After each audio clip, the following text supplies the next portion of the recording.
Coba. Nah, lalu dia bilang ini penghuni surga, kamu bagaimana kabarmu di neraka? Masya, tidak ada enaknya di sini, di blender terus kita.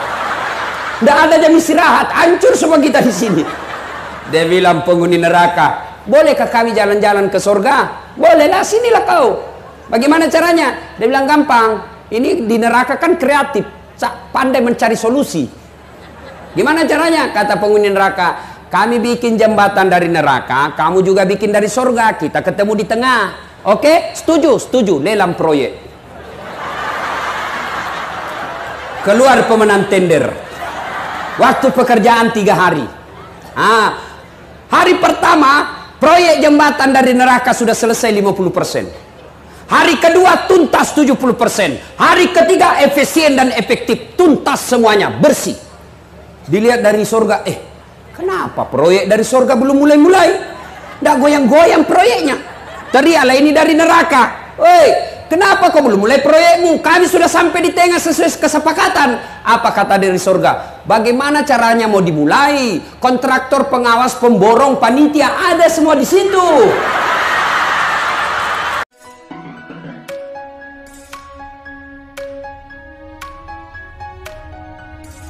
Ibu bapak, saudara-saudara sekalian, Rasulullah Sallallahu Alaihi Wasallam pernah menjelaskan, dalam dirimu terdapat segumpal darah. Ada juga yang mengatakan segumpal daging.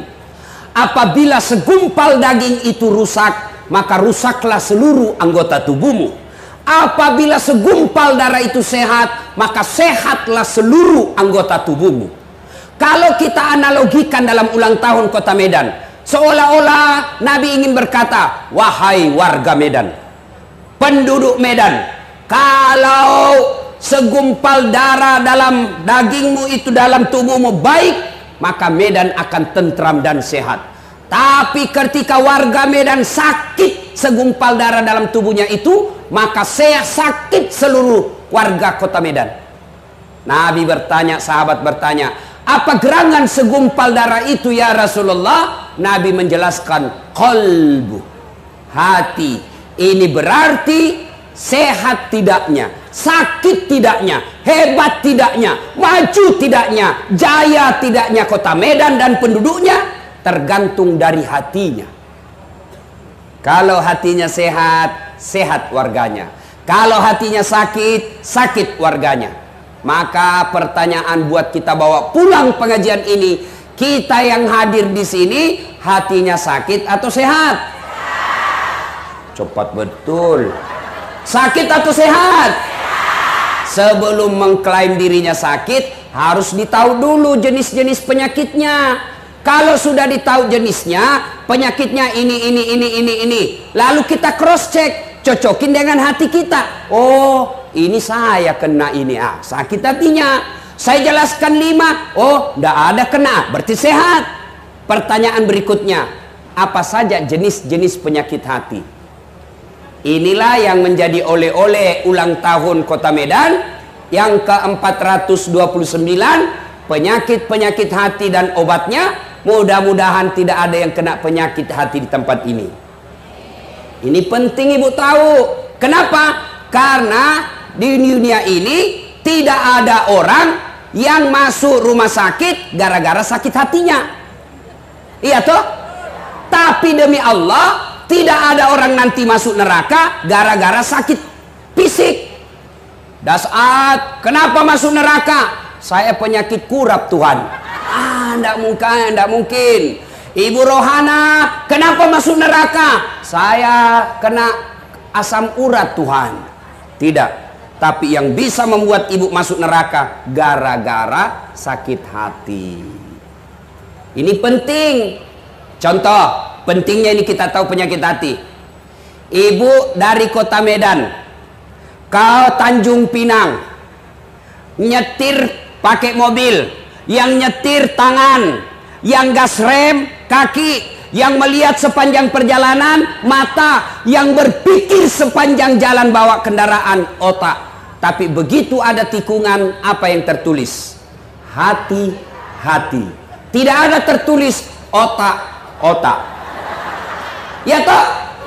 Di kantor wali kota yang menulis pengumuman tangan, Yang memikirkan kalimat-kalimat otak. Tapi begitu mau pengumuman, announcernya berkata, perhatian, perhatian. Tidak ada mengucapkan perotakan, perotakan. Berarti memang hati adalah pengendali utama. Mari kita lihat penyakit-penyakit hati itu. Dalam kitab Ihya'ul Ulumuddin yang dikarang oleh Imam Al-Ghazali, di situ dijelaskan penyakit-penyakit hati itu antara lain, satu, al-istighalu bi uyubil khalqi, suka cerita kejelekan orang, dia lupa kejelekan dirinya sendiri. Nah ini nih ibu-ibu nih biasanya duduk begini damai tapi gersang. Ada orang lewat, mulai itu dilihat, mulai masuk dari ujung rambut sampai ujung kaki. Dia tidak cerita, tapi tangan apa? Apa sih? Ustadz pun dia gosip. Saya tadi lewat, ada lagi saya dengar, itu juga bajunya waktu di TV One. Astagfirullah. Inilah ibu-ibu nih penyakitnya ini, suka gosip nih. Ibu, ketika Nabi Isra Mi'raj, Nabi diperlihatkan perumpamaan oleh Allah. Seorang wanita, kukunya terbuat dari api neraka, kukunya terbuat dari tembaga api neraka. Dia cakar mukanya, teriak sakit, tapi dia cakar sakitnya, tapi dia cakar seluruh tubuhnya sakit, tapi dia cakar pula. Lalu dia makan bangkai orang mati di depannya, bangkai jenazah dia makan. Lalu Nabi bertanya, ya Jibril, siapa gerangan itu Jibril? Siapa itu? Bodoh betul, dia tahu sakit tapi dia cakar dirinya. Dia tahu itu jenazah bangkai orang mati dia makan. Siapa dia Jibril? Jibril menjawab, itulah umatmu yang suka cerita kejelekan orang. Maka ibu-ibu berhenti gosip. Nabi waktu dilihat jalan-jalan ke surga, subhanallah, banyak perempuan di surga ibu. Tapi dari dalam surga dibawa lihat situasi neraka, na'udzubillah min zalik, lebih banyak lagi perempuan dalam neraka. Lalu Nabi ditanya sama sahabat, banyak perempuan dalam surga, tapi lebih banyak dalam neraka. Ada apa gerangan ya Rasul? Nabi menjelaskan, karena perempuan dua penyakitnya. Satu, tidak mampu mensyukuri nikmat berupa suami. Yang kedua, tidak mampu menjaga dirinya dari gosip. Ibu-ibu, tahu ndak ibu? Tahu ibu? Belum saya kasih tahu. Perempuan itu ibu, kalau Ramadan lebih banyak pahalanya dari laki-laki. Saya ulang, kata Nabi, kalau Ramadan perempuan itu pahalanya lipat ganda dari suaminya. Andai saja pahala puasa kita kasih angka, pahala suami 5, perempuan 10. Kok bisa? Kata Nabi, coba lihat ibu, sama-sama pegawai honor di kantor pemerintah kota Medan, Satpol PP, polisi setengah. Iya tuh kan Satpol PP itu kan polisi setengah, kan? PTT, pegawai tidak tetap, 5 tahun TTP, tetap tidak pegawai. Ya, sama-sama pegawai honor, boncengan sama suaminya, naik motor.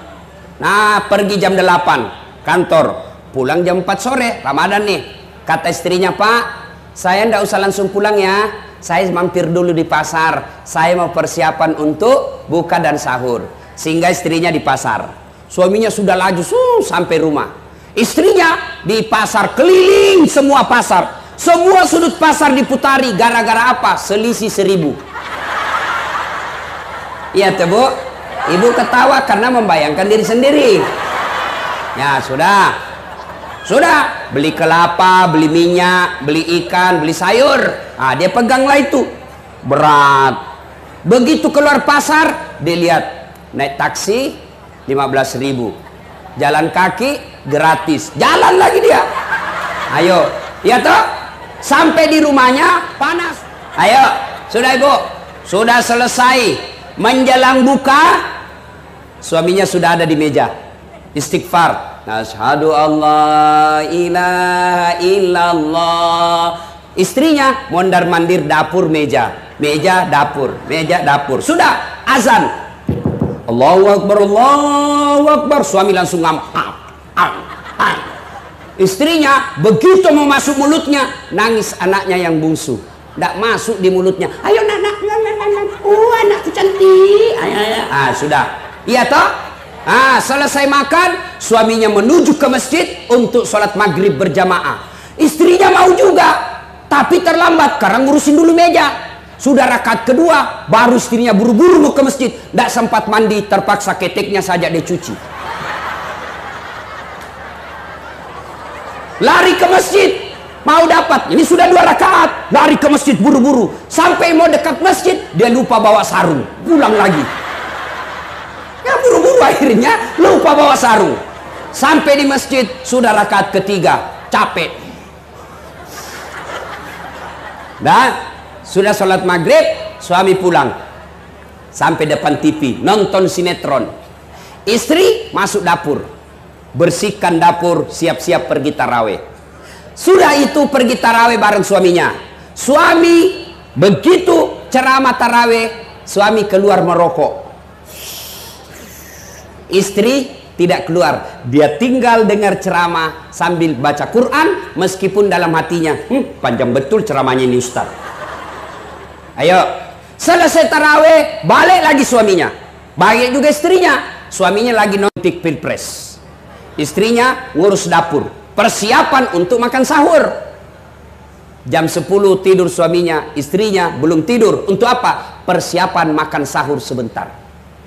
Tidurlah istrinya jam 11, jam 2 bangun lagi istrinya. Untuk apa? Masak. Dan sambil nunggu masakannya jadi, dia sholat tahajud 2 rakaat. Dan siapa yang didoakan? Bukan dirinya. Siapa doakan? Anaknya lagi didoakan. Allahumma rabbi habli minas solihin. Ya Allah, berikan hamba anak yang soleh. Jam 4 dikasih bangun suaminya. Bang, ayo makan bang. Apa suaminya marah? Masih lama ini, masih ada 30 menit. Tidur lagi suaminya ngorok. Istrinya nunggu sampai selesai. Begitu mau imsak dikasih bangun. Bang, sudah mau imsak. Lompat suaminya. Terlambat kau kasih bangun saya. Apa dari tadi dikasih bangun? Karena buru-buru, akhirnya apa? Sambal dia kira sayur. Kepedesan. Sudah sholat subuh, pergi sholat subuh berjamaah bareng-bareng, pulang ke rumah, suami tidur untuk nunggu jam 8, istrinya membersihkan dan merapikan dapur sambil mempersiapkan anaknya pergi sekolah. Apa enggak banyak pahala perempuan? Apa enggak banyak? Ini perempuan dulu, bukannya sekarang.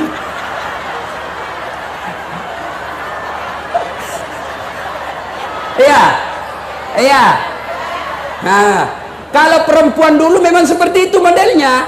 Kalau sekarang semua dibeli Grab, GoFood, semua serba prepare, semua disimpan, tidak ada yang masak. Sudah sedikit pahalanya, sudah itu gosip lagi.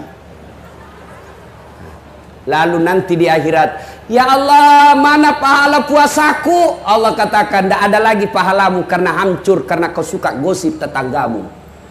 Maka demi Allah, majelis taklim yang baik bukan yang bagus serakamnya, majelis taklim yang baik bukan yang rajin pengajiannya, majelis taklim yang baik bukan yang bagus masjidnya, tapi majelis taklim yang baik adalah ada perubahan akhlak dalam dirinya, yaitu berhenti gosip. Maka majelis taklim yang datang, yang baik datang. Apa dia bilang?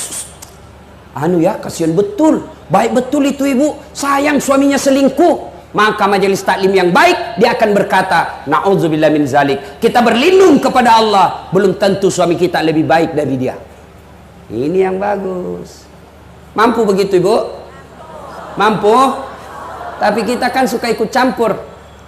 Wiyo benar, padahal dia tidak tahu. Benar itu, padahal dia tidak tahu. Ini yang selalu ikut campur, biar bukan urusannya, nanti takdirnya hidupnya seperti tauge. Tahu tauge ibu? Tahu tauge? Coba lihat tauge, selalu ikut campur. Bikin kita soto Banjar, ada taugenya. Bikin gado-gado, tauge ikut campur. Pecel, tauge ikut campur. Maka karena tauge selalu ikut campur, maka Allah takdirkan tidak ada yang lurus, semuanya bengkok. Maka kalau ada ibu-ibu tukang gosip, teriaki saja, weh toge nih Ayuhibbu ahadukum, sukakah kamu memakan bangkai sesamamu manusia? Itu kata Quran.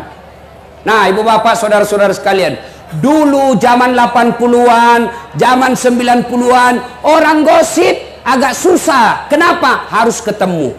Sekarang gosip, satu di Medan, satu di Surabaya, satu di Jakarta, satu di Sulawesi, satu di Jeddah. Mereka gosip. Gosipnya di mana? Grup WhatsApp. Iya toh? Sampai ustadz pun dia gosipnya.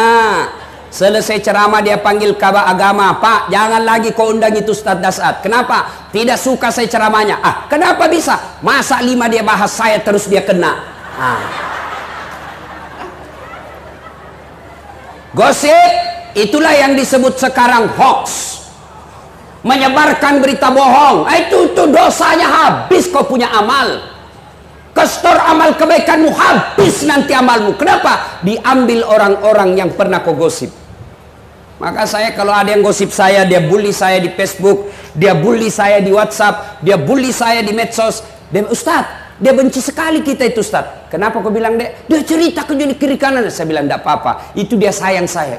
Maksudnya Ustadz, karena nanti ketika di akhirat hari pembalasan, amalnya saya ambil, dosaku saya kasih. Itu orang yang suka gosip. Maka berhentilah menggosip. Ya, satu, yang menjadi penyakit hati, al-istighalu bi uyubil khalq. Suka sekali cerita kejelekan orang, dia lupa kejelekan dirinya sendiri. Bak pepatah mengatakan, semut seberang lautan tampak olehnya, sementara gajah pelupuk matanya tak terlihat darinya. Ini jelek betul ini. Maka kata Nabi, beruntunglah orang-orang yang terlalu sibuk mencari kekurangan dirinya, sehingga tidak punya waktu untuk mencari kekurangan orang lain. Yang kedua, penyakit hati yang kedua, yang sangat besar merusaknya, ada itu sombong. Apa itu sombong Ustadz? Sombong pakai mahal? Belum tentu. Sombong pakai emas? Apa dia sombong? Belum tentu. Sombong itu kata Nabi, kalau kau nganggap remeh orang lain dan menolak kebenaran, itu sombong. Nih kepala-kepala dinas SKPD. Bapak pakai cincin mahal-mahal silahkan. Bapak pakai baju mahal silahkan supaya orang tidak menghina kita. Ibu-ibu pakai emas silahkan. Itu rezeki, pakai namanya perhiasan. Kalau perlu tulis berlian. Apa dia sombong? Belum tentu.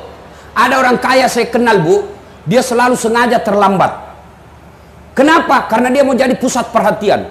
Begitu dia datang, semua orang perhatikan dia. Kenapa? Karena emasnya banyak betul. Baru kalau dia jalan, kalau terlambat dia selalu begini. Apa dia sombong? Belum tentu. Kapan dia sombong? Ketika dia remehkan orang miskin. Bapak nih, mau pakai baju krokodil, cap buaya, silahkan. Krokodil, katanya kalau itu asli kepalanya menghadap ke dalam, kalau palsu kepalanya menghadap keluar. Dia jadi buaya darat.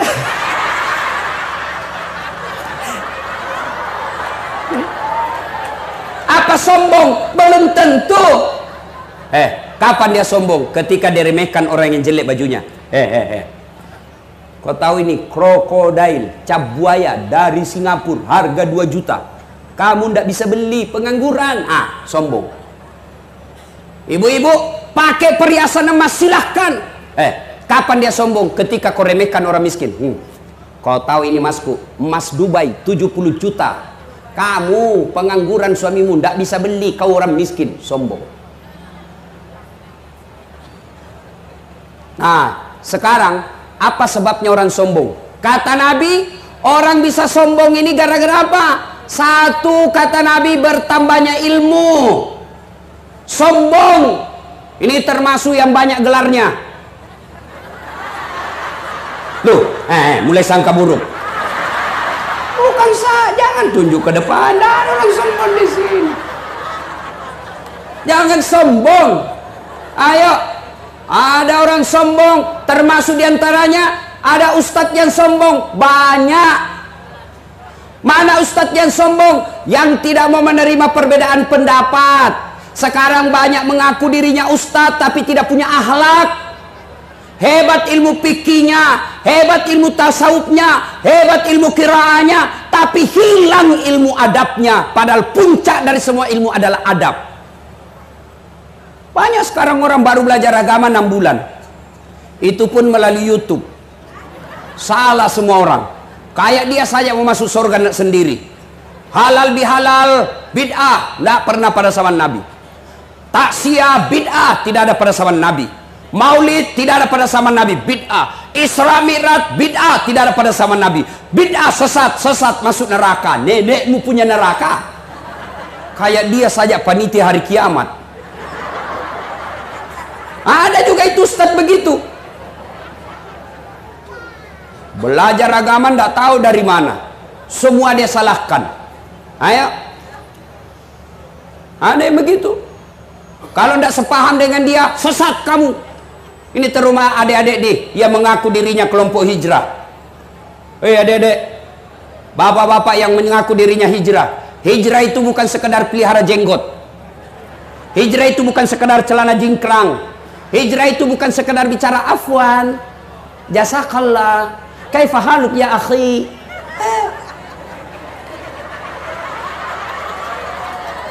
Biar kau begitu, tapi kau sombong, kau belum hijrah bos. Saya sampai dimaki-maki di Facebook. Ini Ustadz Dasat kemana-mana cerita sunnah, lalu kau tidak pelihara sunnah. Saya agak tersinggung. Kenapa kau tuduh saya tidak pelihara sunnah? Buktinya kau tidak pelihara jenggot. Ya mau diapa kalau tidak mau tumbuh? Gara-gara jenggot dia marah sama saya. Saya sudah kasih minyak Pak Wali, marah istri saya. Nah bau, bau itu jangan kasih minyak. Mau dia apa? Ini ada sekarang di penceramah Pak, rasa-rasanya dia yang punya neraka. Ceramah menghasut, ceramah memfitnah, ceramah memprovokasi, ceramah menghina. Mana pernah Nabi menghina? Mana pernah Nabi datang ceramah orang sakit hati pulang? Enggak. Bayangkan Rasulullah begitu hebatnya dalam dakwah. Ada orang datang berhubungan suami istri di siang hari bulan Ramadan. Siang hari bulan Ramadan. Boleh atau tidak? Boleh atau tidak? Kalau malam? Haram sama selingkuh.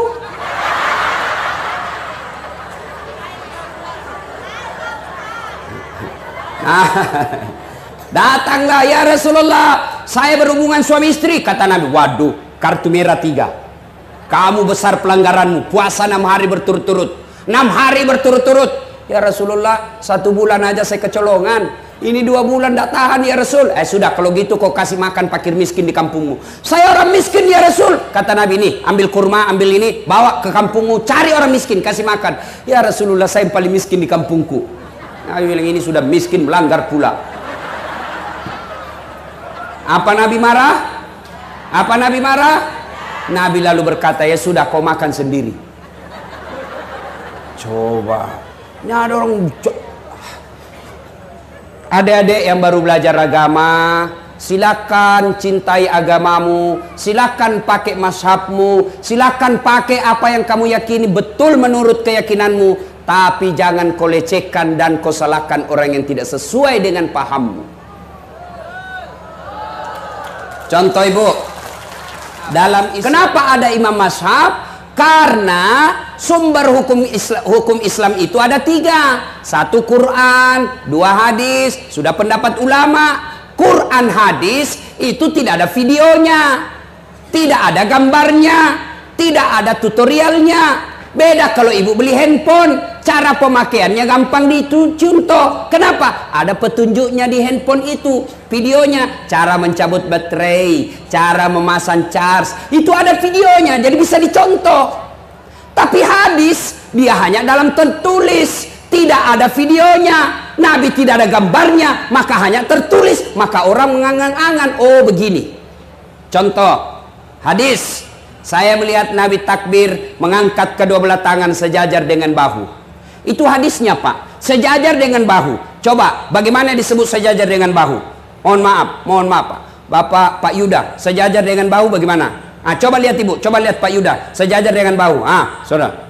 Pak Kapolwil Tabes, bagaimana Pak? Bapak kalau angkat takbir, sejajar dengan bahu. Begini. Coba bedanya. Coba ulang, mohon maaf Pak. Coba Pak Yuda. Beda. Kenapa beda? Karena tidak ada videonya Nabi. Maka orang yang menafsirkan sejajar dengan bahu, maka ditafsirkan ulama pertama begini namanya sejajar dengan bahu. Allahu Akbar. Kenapa? Dia lihat dari depan sejajarnya ini. Allahu Akbar. Yang kedua, seperti Pak polisi tadi, Allahu Akbar. Dia lebih tinggi. Kenapa? Karena sejajarnya dari atas. Salah, cocok semua. Yang membuat kita bertengkar, yang begini disalahkan yang begini. Yang begini dia salahkan begini, maka tengkar kita. Kalau Bapak yakin, silahkan pakai Bapak yakini. Silahkan, tapi jangan salahkan orang. Ayo, meletakkan posisi tangan setelah takbiratul ihram. Allahu Akbar, minimal 4 cara. Allahu Akbar, antara dada dengan pusat. Satu. Yang kedua, Allahu Akbar, di bawah pusat. Bukan di bawah sekali. Yang ketiga, Allahu Akbar, di atas dada. Yang keempat, Allahu Akbar, lurus. Mana yang cocok? Semua cocok menurut imam mazhabnya. Mau begini silahkan, mau begini silahkan, mau begini silahkan, mau begini silahkan. Yang mana salah kalau kau pakai semua? Allahu Akbar.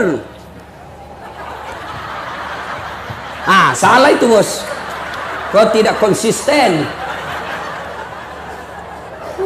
Jelas? Jangan sombong gara-gara ilmu. Ada kau sombong terlalu banyak gelar, Allah marah, dia kasih pikun kamu. Pikun, tidak ada obatnya. Ada dosen Bu, sombong sekali banyak ilmunya. Begitu dekat pensiun diprotes sama istrinya. Pak, biasanya kalau kau mau pergi mengajar, kau cium-cium jidatku. Ini sudah hampir 2 minggu, kau tidak pernah cium lagi saya. Kata suaminya dalam hati, siapa yang saya cium selama ini? Ternyata pembantunya dia cium. Apa yang mau disombongkan? Jangan juga modus Pak. Mentah-mentah sudah dengar begini pura-pura pikun.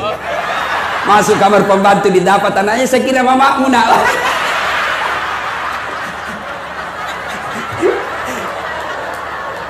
Ayo.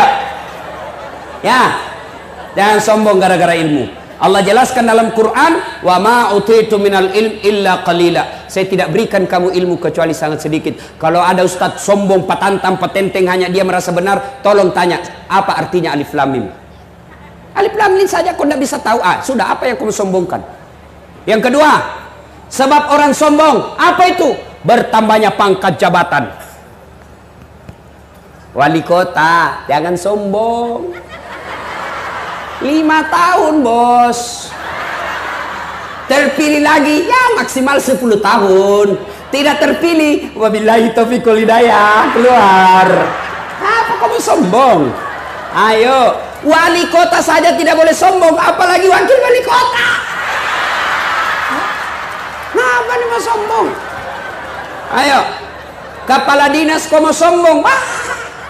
Jangan sombong jadi kepala dinas karena wali kota suka sama kamu. Biar wali kota suka sama kamu, kalau istrinya wali kota tidak suka, repot juga. Apa ini Pak? Benar? Benar? Apa yang mau disombongkan? Ayo, Kapolres Dandim. Jangan sombong. Ada batasnya Mas Bro. Apa batasnya? Pensiun. Patantang petenteng ada pangkatmu, pensiun, kembali kau jadi rakyat. Ayo. Apa yang mau disombongkan? Ayo. Apa lagi? Jangan sombong gara-gara pangkat jabatan, semua ada batasnya. Anggota DPR, iya kalau terpilih lagi. Ayo. Pernah dengar ceritanya anggota DPR di akhirat? Pernah dengar cerita anggota DPR Pak? Oh, ini ada penghafal Quran masuk surga. Dia masuk surga. Tiba-tiba ini Pak Imam, dia lihat banyak betul anggota DPR di surga. Dia pergi protes sama malaikat penjaga surga. Malaikat, kenapa banyak anggota DPR di sini? Di negara saya banyak OTT, korupsi. Kenapa bisa? Dia bilang malaikat, tidak usah kau ribut. Dia cuma reses. Sebentar lagi dia pulang.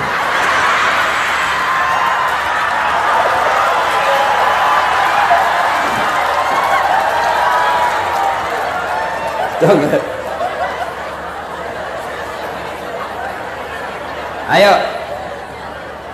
Apalagi yang membuat orang sombong? 1 tambah ilmu, 2 tambah jabatan, 3 tambah harta. Ini biasanya kontraktor, tim sukses. Ada kontraktor di sini? Ada? Ibu-ibu pernah dengar cerita kontraktor di akhirat? Pernah? Oh, ini di akhirat SMS antara penghuni surga dengan penghuni neraka. Dia bilang penghuni neraka, "Mas bro, apa kabar kau di situ?" Dia bilang, "Masya Allah, enak betul di sini. 1 laki-laki, 7 bidadari, 7 bidadari, 7 pak." Jadi bapak yang tidak sempat poligami, tenang, disediakan 7 pak. Dan tidak seperti istri di rumah, bidadari suci terus, tidak pernah kentut. Sama ibu-ibu kita, makin tua makin rajin kentut. 7 bidadari. Ada yang datang sama saya selesai dengar ceramah, "Ustaz, betulkah itu nanti 1 laki-laki 7 bidadari?" "Betul ibu." "Jadi suami saya juga 7?" "Iya ibu." Langsung dia bilang, "Ustaz, saya sayang betul sama suami saya. Bolehkah saya berdoa, ya Allah, tidak usah kau kasih bidadari suamiku, cukuplah saya bidadarinya dunia akhirat." Saya bilang, ini ibu sudah sukses, sudah siksa suaminya di dunia, mau lagi lanjut di akhirat.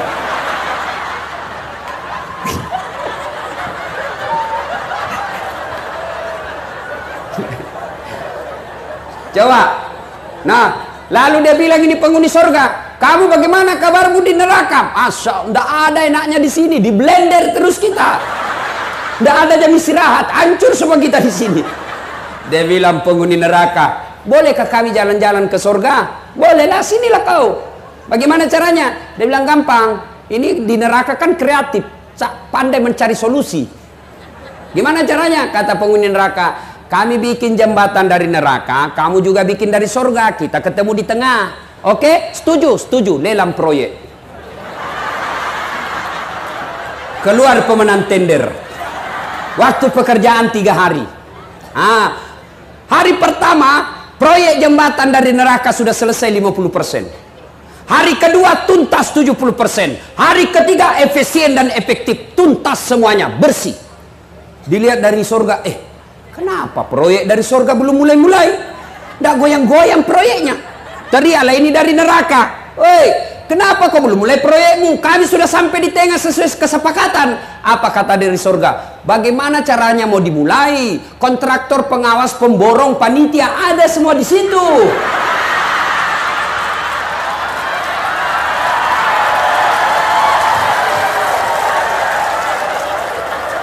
Nggak enak didengar, Pak. Siapa suruh kau panggil saya? Terasa sekarang ya. Berani panggil Ustaz Dasar, kau rasa sekarang. Mau marah terserah, saya pulang juga sebentar. Saya bukan orang Medan. Hati-hati.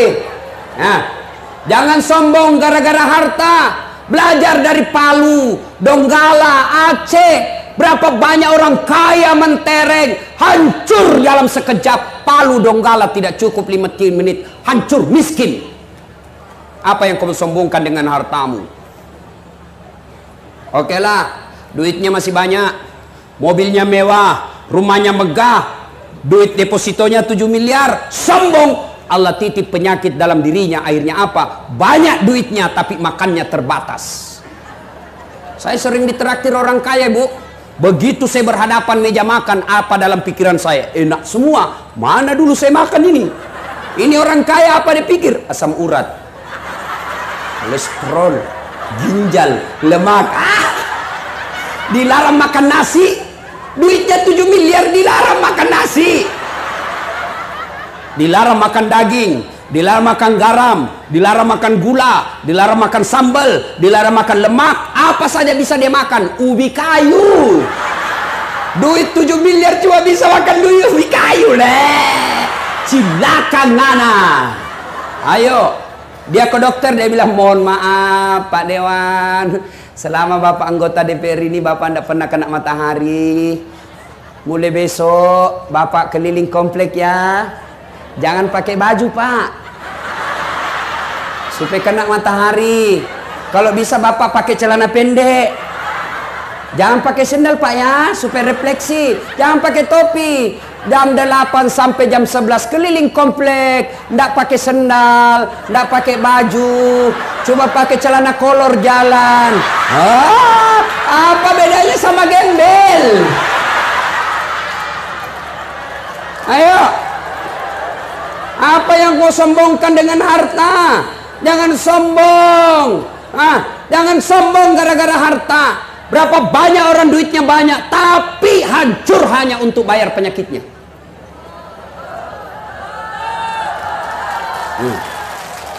Yang ketiga, sebab sombong. Apa kata Nabi? Bertambahnya ibadah. Yang tadinya tidak pernah sholat, tiba-tiba rajin sholat, hitam jidatnya. Soal hitam di jidat gampang ibu. Kau beli balsam, sujud, gosok 5 menit siap sujud. 2 hari hitam. Jangan sombong. Allah tidak sombong. Al-Quran memberikan informasi. Kaya sombong, Qarun haram masuk surga. Pejabat sombong, Fir'aun haram masuk surga. Ilmuwan sombong, Kal'an sombong haram masuk surga. Allah tidak senang orang sombong. Kenapa? Karena sombong itu pakaian Allah, tidak boleh kalian pakai.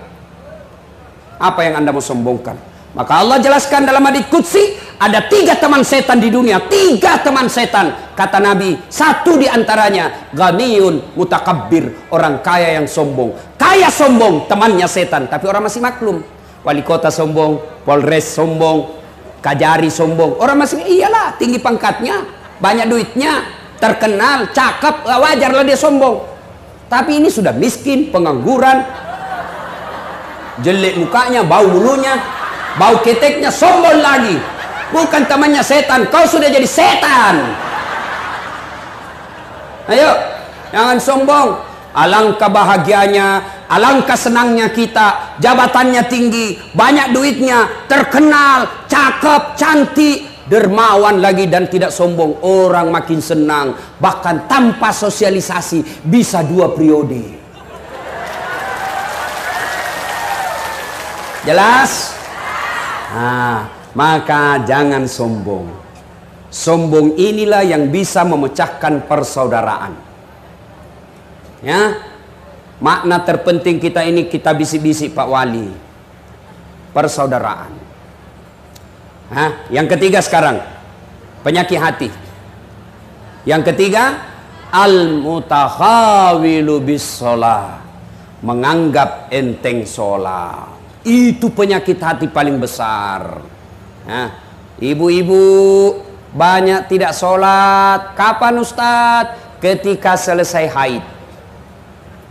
Dapat bonus 5 hari, dia tambah 2. Dia bilang suaminya, biasanya kok cuma 5 hari, kok belum sholat, ini sudah 7 hari. Apa kata istrinya? Belum bersih bang, masih ada sedikit-sedikit.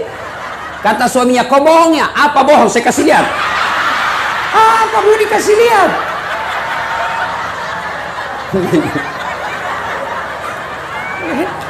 Membayangkan diri sendiri. Iya toh? Bu, ada lagi yang bilang begini, Ustadz, katanya kalau selesai haid subuh mulai sholat, subuh kesiangan, pulang lagi besok. Tidak, kalau duhur bersih, duhur mulai sholat. Kalau asar bersih, asar mulai sholat. Ternyata bersih di jam 8 malam, maka ibu sudah wajib sholat isya. Bersih jam 10, ibu wajib sholat isya kalau malam. Kapan lagi perempuan banyak tidak sholat? Ketika ada pengantin. Apa yang menyebabkan ibu-ibu tidak sholat? Make up. Dia kira dirinya mukanya tembok, coklat, biru, abu-abu, krem, kuning, jil. Malah ada lagi saya lihat itu dia kasih lebih sedikit sini.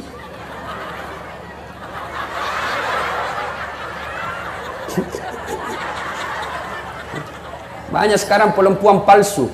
Bibirnya merah, palsu. Pipinya biru-biru, palsu. Bulu matanya panjang, palsu. Alisnya tebal, palsu. Pantatnya gabus.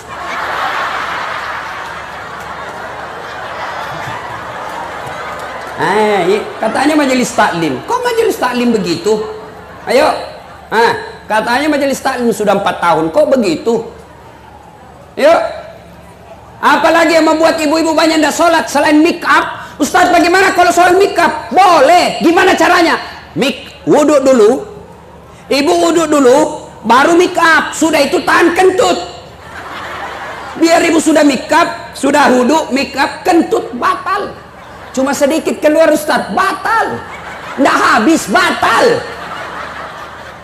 Bagaimana bersentuhan perempuan? Berbeda pendapat ulama. Syafi'i, batal. Imam Ahmad, selama ibu tidak nafsu, tidak batal. Maka saya kalau mahasiswa saya di UNHAS yang cewek, saya cuma begini. Ya dek, kenapa? Dia masih muda, saya juga masih muda. Dia cantik, saya gagah. Mau gue dong, saya pegang mic. Nah, apalagi yang membuat perempuan banyak tidak sholat? Jilbab. Jilbab sakaratil maut. Dia kasih tali. Saya ini bu keliling-keliling ceramah. Malaysia itu ibu-ibu ceramahnya, jilbabnya kain segitiga, pasang, kasih jepit satu peniti, selesai. Begitu juga di Brunei. Tapi begitu kita masuk di Indonesia, tegang saya lihat cara pakainya. Ada talinya 2 meter, dia ripit. Baru dia ikat. Dia ikat di lehernya, dia kasih kembang. Mulai lehernya tidak bisa gerak. 3 lapis kainnya, ada kuning, jingga, abu-abu. Dia kasih miring lagi sedikit, miring-miring juga barangkali otaknya. Iya toh? Sudah 14 pentulnya, kayak pohon-pohon di belakang. Pakai pula rohnya sempit, panjang tapi sempit. Sudah diikat lehernya. Suaminya, buru-buru bu, kita ketinggalan pengantin. Tunggu dulu pak. Beleng-beleng. Tahu beleng-beleng? Tahu beleng-beleng? Dongo. Tahu dongo? Beleng-beleng. Tahu beleng-beleng? Dulu. Saya bilang hidup beleng-beleng. Sudah jalan. Coba kalau leher. Pak, cepat. Maka ibu majelis taklim, jangan sampai gara-gara jilbab ibu ndak sholat. Coba lihat ibu-ibu, sudah orang kaya, istri pejabat, cantik. Kalau dia berpakaian ala kadarnya, itu menjadi teladan orang. Wih, kau tahu ndak istri wali kota itu? Cantiknya, banyak duitnya, tapi pakaiannya sederhana betul. Ini yang antara kaya dan miskin ini yang banyak gaya. Kaya tidak, miskin tidak. Jelas? Bu? Kapan lagi nih? Orang banyak ndak sholat. Kapan? Nih, bapak-bapak kalau di kantor. Tiba waktu sholat, hayya 'alas shalah. Tunggu, lagi meeting. Dah. Bu, mau sehat dunia akhirat? Mau selamat dunia akhirat? Mau sukses selamat dunia akhirat? Perbaiki sholat. Itu aja rumusnya. Nggak usah cari muka. Ini kepala-kepala dinas SKPD. Bapak mau punya jabatan yang baik, nggak usah cari muka sama wali kota. Bapak sudah dikasih muka.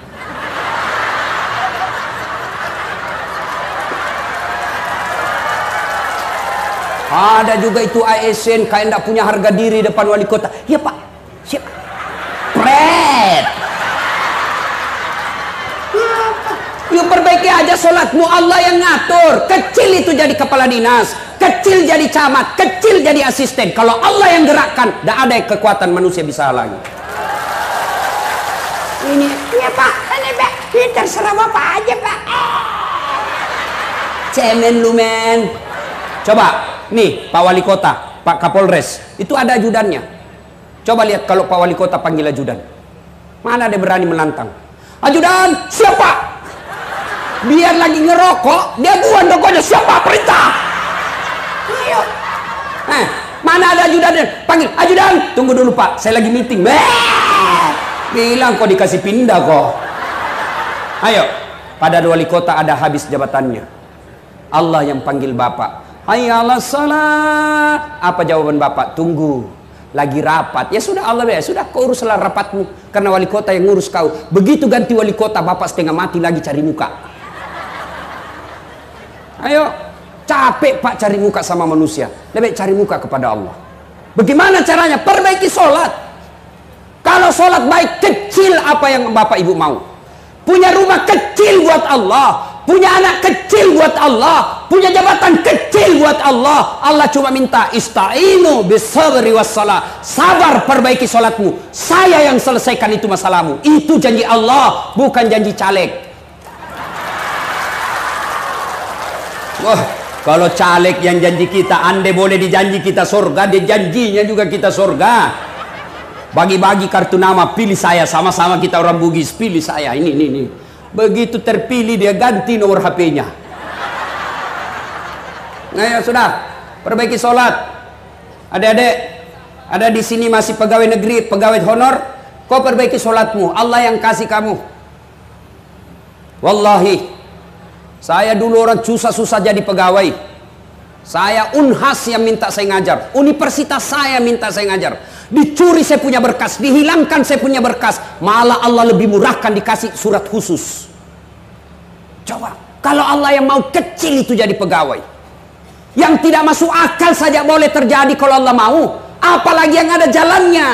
Contoh Bapak, yang namanya tidak masuk akal, ya, Bapak tidak pernah sekolah polisi, tiba-tiba mau jadi Kapolres, itu tidak masuk akal itu.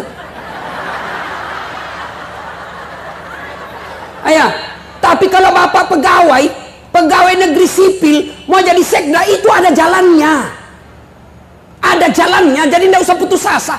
Yang tidak ada jalannya saja Allah kasih, apalagi kalau ada jalannya. Mana yang tidak ada jalannya? Contoh saya kasih. Perempuan boleh tidak hamil tidak pernah disentuh laki-laki? Bisa tidak perempuan hamil tidak pernah disentuh laki-laki? Tidak mungkin kata ilmu biologi, tidak masuk akal kata manusia. Tapi kalau Allah yang mau, Siti Maryam, wanita suci, tidak pernah disentuh laki-laki, hamil melahirkan Isa alaihi salam. Cuma sekarang banyak juga yang mau dengan Siti Maryam. Hamil tidak ada suaminya, beleng-beleng. Itu asli beleng-beleng itu. Ya. Ayo. Jadi saudara mau baik hidup ini, perbaiki sholat. Contoh lagi, Ustaz, saya sudah 30 tahun jadi pegawai, kok tidak bisa hidup saya baik-baik, tidak bisa lepas dari kredit rumah, setengah mati saya ini Ustaz. Perbaiki sholatmu bos. Kalau sholat baik aman, ya, sholat baik aman. Saya sudah sholat Ustaz, betul kok sholat tapi tidak ikhlas. Ayalah sholat, asar lagi, barusan duhur, kok tidak ikhlas. Saya sudah sholat Ustaz, betul, tapi tidak senang, tidak semangat ketemu Allah. Ada orang sholat, Pak, tidak semangat ketemu Allah. Allahu Akbar. Bismillahirrahmanirrahim. Alhamdulillahi Rabbil Alamin. Maliki yaumiddin. Iya. Ada kan Bapak bayangkan diri sendiri. Lagi sholat kayak ditiup angin. Allahu Akbar.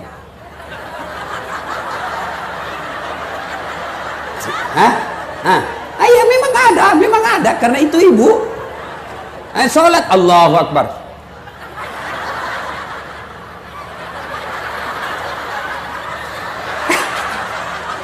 Iya toh. Bagaimana hidupmu kita mau baik Pak kalau sholat dianggap remeh? Percaya Pak, saya bisa cerita begini karena saya alami. Saya pernah jadi cleaning service, membersihkan toilet 4 di Sulawesi Selatan, travel paling terkenal waktu itu di Indonesia. Saya bilang tidak usah gaji saya, cukup kalau ada undian umroh kasih masuk namaku, mudah-mudahan saya bisa umroh gratis. Sampai tutup itu kantor, tidak dapat. Ayo. Tapi alhamdulillah saya perbaiki sholat. Sekarang saya punya travel, kapan saja saya mau umroh. Ayo. Saya pernah dihina teman saya waktu sekolah, ada saat tidak malu-malu kok pakai cakar. Cakar itu baju rombengan, baju bekas. 10.004 masih bisa ditawar. Saya tidak malu, dihina kakak senior saya di kampus. Alhamdulillah saya perbaiki sholat. Sekarang yang pernah hina saya tahun Ramadan lalu yang baru-baru saya kasih lagi zakat, sudah tahun ke-8. Kecil. Dulu saya jalan kaki pergi sekolah, berkilo-kilometer. Alhamdulillah sekarang sudah penuh kendaraan. Tidak takabur, tidak bermaksud sombong. Di Sulawesi terbatas orang yang punya seperti kendaraan saya. Dengan izin Allah. Apa gunanya Allah kasih kita? Allah yang punya dunia kecil buat Allah. Allah cuma minta perbaiki sholat. Mau ketemu wali kota susah. Kenapa susah? Bukan sombong, memang protokolernya ngantri kalian. Jadi tim sukses. Datang mau ketemu wali kota, apa kata ajudan? Apa keperluannya Pak? Kata ajudan, saya tidak bisa jelaskan ke Pak Wali. Bapak bikin proposal, datang minggu depan. Datanglah membawa proposal. Kata ajudan, baik Pak. Nanti saya kasih Pak Wali Kota, staf asisten, dipelajari. Bapak datang minggu depan. Datang lagi minggu depan. Apa kata yang Bapak Wali Kota? Baru saya mau rapatkan dulu. Dipelajari. Sudah, Bapak datang bulan depan. Datanglah bulan depan. Nunggu dari jam 8. Diterima jam 9 malam. Kenapa? Banyak ngantri tamu.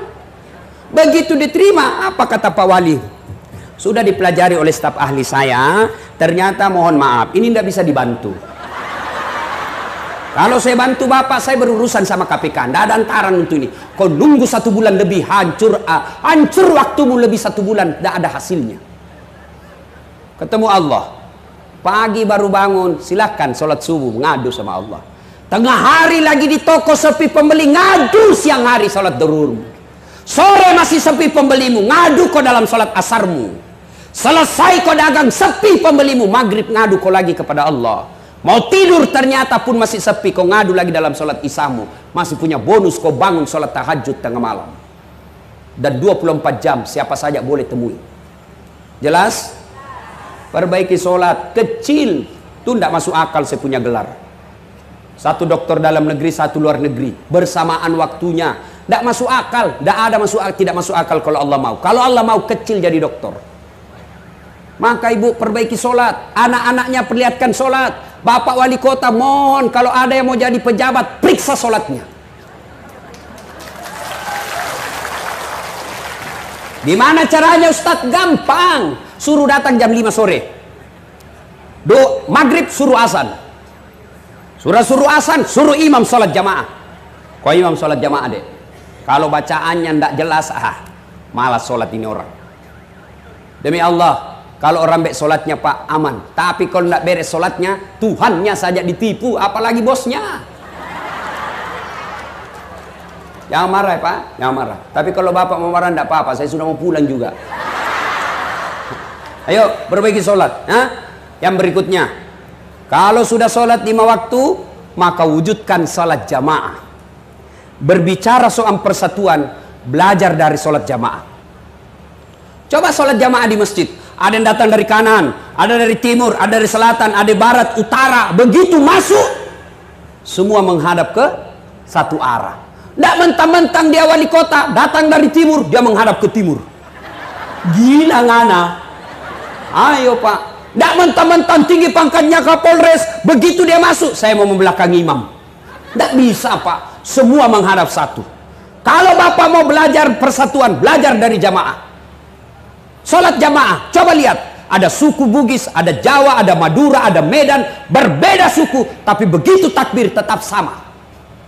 Sama bacaannya, tidak mungkin beda-beda. Allahu Akbar. Tidak mentang-mentang karena dalam masjid berbeda suku, takbir berdasarkan bahasa daerah. Jadi imam orang Arab.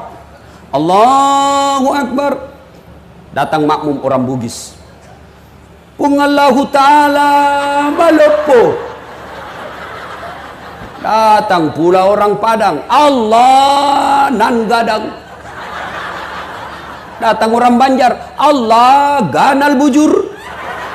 Terakhir orang gaul dari Jakarta. Allah gede banget gitu loh.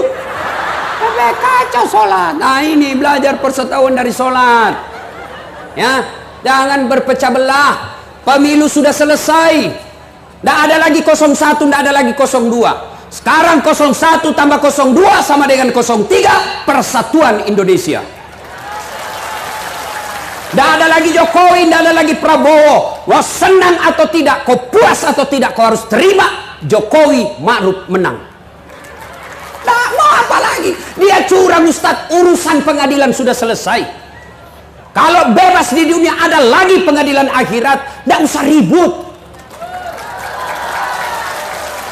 Ya, ini sudah lama bertetangga gara-gara beda pilihan baku musuh. Beleng-beleng. Nah kasih kau gajinya dong. Oh. Sudah, jangan lagi berpecah belah. Tidak ada enaknya itu orang bermusuhan.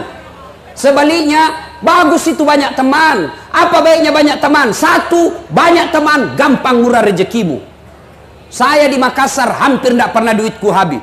Di mana-mana ada yang bayarkan saya. Saya ke pasar, baru turun dari mobil, Assalamualaikum Ustaz. Dalam hatiku aman dan terkendali. Coba, ada yang isi telur, ikan, saya mau bayar, berapa Ji? Tidak usah Ustaz. Ah, tidak enak masih pagi-pagi Ji. Tidak usah Ustaz. Dalam hatiku, memang itu yang kutunggu. Istri saya itu senang betul kalau saya ke pasar, tidak keluar duitnya.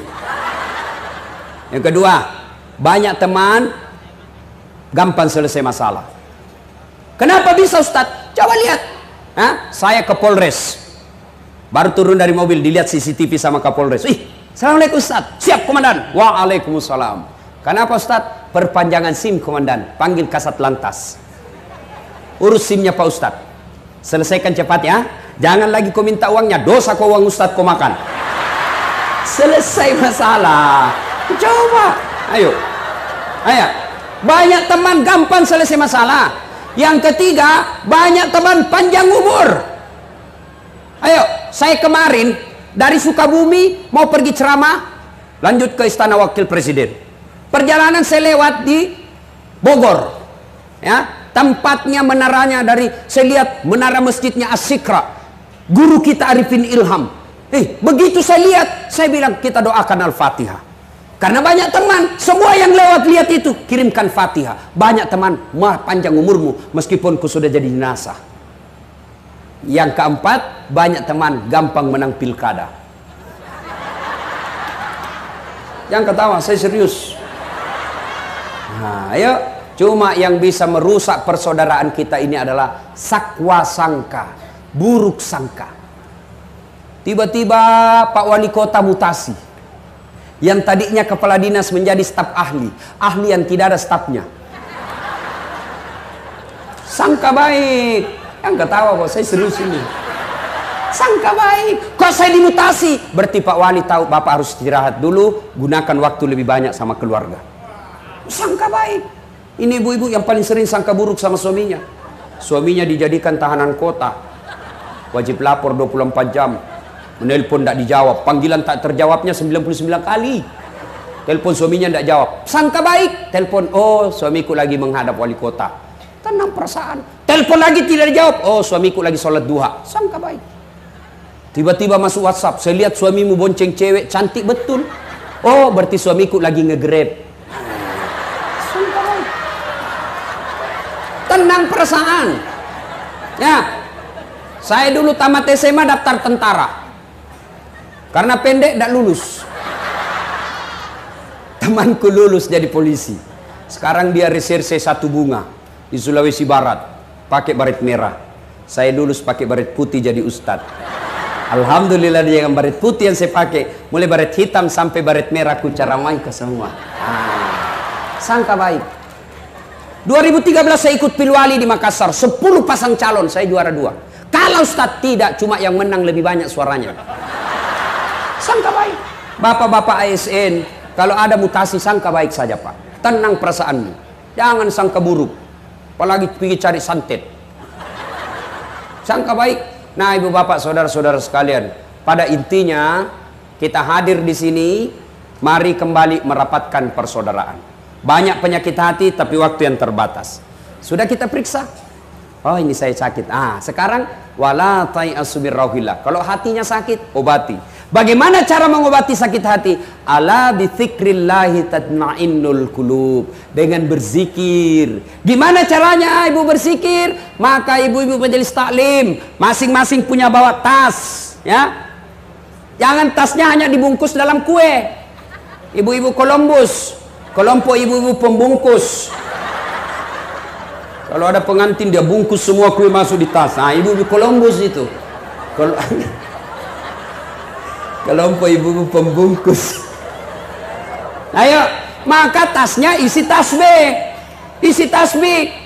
Ibu lagi di kendaraan, dari rumah menuju ke tempat majelis taklim, pegang zikirnya, tasbihnya. Subhanallah, subhanallah. Bapak-bapak lagi nunggu antrian ketemu Pak Wali Kota, berzikir. Subhanallah, subhanallah, subhanallah. Tiba-tiba lihat cewek cantik, kelihatan pahanya, apa yang kita ucapkan?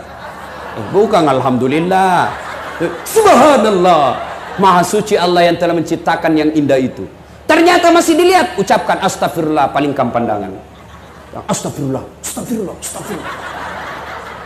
Ya, zikir. Cuma kalau berzikir, kan zikir yang paling populer itu yang 3. Subhanallah, alhamdulillah, Allahu Akbar. Cuma supaya bagus dan nancap di hati, zikirnya perdengarkan telinga dan jangan terlalu cepat. Dan zikir Pak terlalu cepat, ini tidak ada bekasnya. 99999999999999. Apa artinya itu, bos? Ada dula di sampingnya. Apa kau panggilkan saya? Apa panggil? Dula-dula tidak kedengar tadi. Yang bagus. Subhanallah, subhanallah, subhanallah. Alhamdulillah, alhamdulillah, alhamdulillah. Perbaiki. Ibu-ibu, 1 zikir. Yang kedua, baca Quran, qiraatil Quran. Yang ketiga, supaya hati tenang lagi, kalau mulai sakit, perbanyak bersalawat kepada Nabi.